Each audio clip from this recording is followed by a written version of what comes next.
So what about this notion that Jews don't believe in a suffering Messiah? Well, first, the question is not what Jews believe and don't believe, but what does Scripture say? That being said, well, it's a misnomer.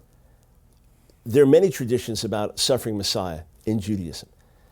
There are traditions preserved in the Talmud about the Messiah outside the gates of Rome, a leper, and changing his bandages just one at a time rather than all at once in case he's called on and Israel needs him, in case it's the time for redemption.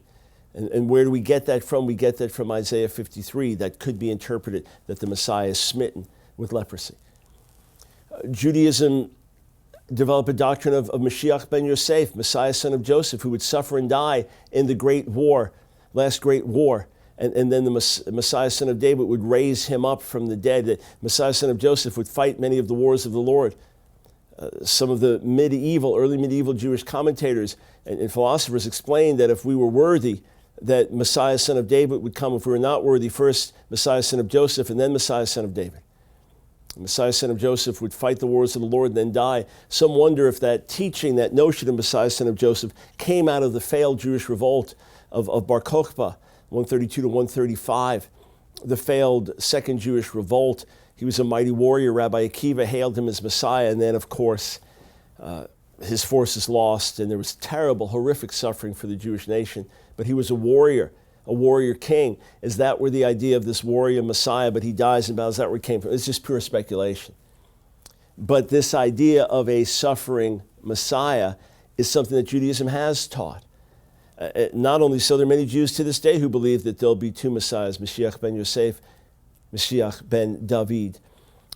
There is even teaching about Messiah under the throne of God. There's a lengthy section in Pesikta Rabbati, which is around 8th, 9th century homilies, rabbinic homilies, where the Messiah is under the throne of God, suffering terribly and carrying the weight of the pains of the nation. I mean, you would have thought some Christian evangelist or Christian preacher wrote a bunch of this. It's amazing how strong and clear it is. And he's suffering and carrying the weight and the pains of the nation. And if he wasn't doing that, Israel would not be able to survive. So there are those traditions. There are mystical traditions that speak of the Messiah's suffering.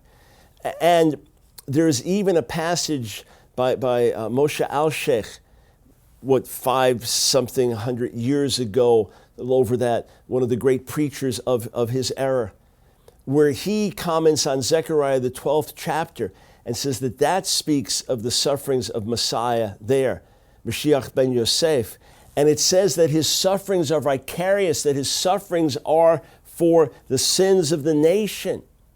That's even taught as well. And then we saw in the first class how Judaism teaches about the atoning power of the death of the righteous. So atonement through suffering, redemption through suffering is certainly something that Judaism teaches and embraces. We have the most glorious picture of it laid out here in Isaiah 53. Some would tell us, no, you don't understand. There's no such thing as vicarious atonement in Judaism. I beg to differ with that. Now, of course, that's not a universal Jewish objection, but some have said that to me. There is vicarious atonement in the sacrificial system, life for life. The innocent sacrificial victim taking the place of the guilty sinner. It's taught there. It's taught in the Jewish notion of the atoning power of the death of the righteous. There's vicarious atonement there. And here's what's fascinating. There are traditional Jews who will say Isaiah 53 refers to the suffering of the righteous remnant or the suffering of the nation of Israel, and their suffering somehow brings healing, redemption to the world, or postpones judgment, or takes away wrath, or whatever.